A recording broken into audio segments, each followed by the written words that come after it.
Hi everyone and welcome to another episode of What's Up Panda. We have been talking about concepts that affect each and every one of us in one way or another.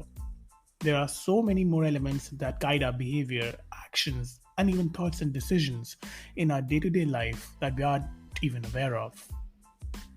Today, I want to talk about the way we take decisions, the way we choose our next step, our next purchase. You might be thinking it's different for everyone, and keeping true to one of my previous talks, I would say yes, individual differences do guide our decisions to some extent. But there's another factor at play which many of us are not aware about: cognitive biases. There are over 400 biases at play which help us make the next choice in life. It could be as simple as what you're going to wear today to as complicated as what real estate to invest in. Firstly, I'd like to focus on what are cognitive biases. These are subconscious errors in our decision making that lead us to usually making the wrong choice out of two or more viable options. A more formal definition of the concept is it's a systematic error in thinking that occurs when people are processing and interpreting information in the world around them and affects the decisions and judgments that they make. It was first introduced by Amos Tversky and Daniel Kahneman back in 1972. Since then, there has been a plethora of research papers and experiments around this factor. For a common man, the knowledge of cognitive biases is of utmost importance since it directly affects their everyday decisions. Most of the advertising industry knows about this, and they make a good use of it in marketing various products and services. For example, you must have seen or read this or a similar message somewhere. Hurry, only one item remaining in stock. That right there is the scarcity principle that most of the e-commerce industry makes use of. If any one of you has seen the documentary The Great Hack on Netflix, you might be aware of the entire controversy around a certain big data firm which used another concept called sentiment analysis, which in turn activated multiple cognitive biases among people that led them to take drastic decisions in small as well as huge areas. For example, the 2016 US presidential election.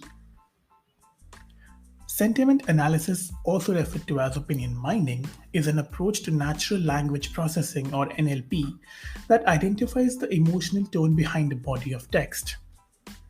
If you've paid any attention to the way that you react to a Facebook or an Instagram post, you start getting similar content in your feed. So, let's say that you have a certain bias towards Android and you start liking the posts which promote Android phones and tablets. You would start getting recommendations of posts which would either be praising Android or finding out mistakes in Apple. That would strengthen your belief and you would be more biased against Apple. That is called confirmation bias. All around the world, people make use of these biases, some ethically and some unethically, in order to sell their products or services.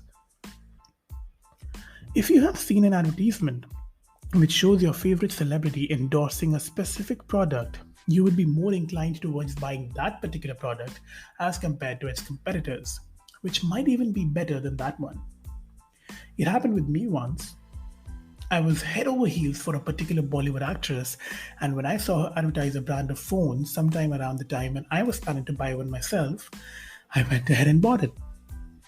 I regretted the decision a month and a half later, as it was a fairly new company in the smartphone market and offered way less features as compared to its counterparts. I was tricked by halo effect. It is a tendency for positive impressions of a person, company, brand, or product in one area to positively influence one's opinion or feelings in other areas. That's why most of the major companies sign brand ambassadors in the form of celebrities who've got nothing to do with type of product that they are selling. Although they save a lot of time while making decisions, but more often than not, they lead us to make the wrong choice. And some of these biases are also responsible for us missing out on many experiences.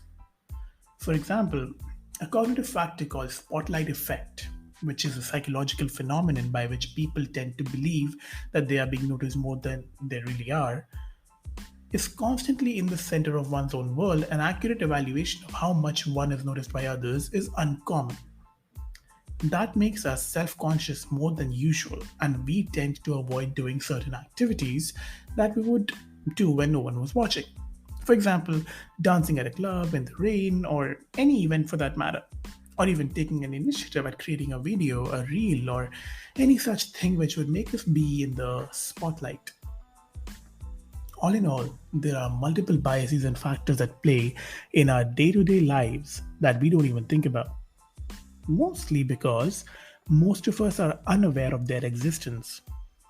If you don't want to succumb to your biases, think practically about the decisions that you make, however small they might be.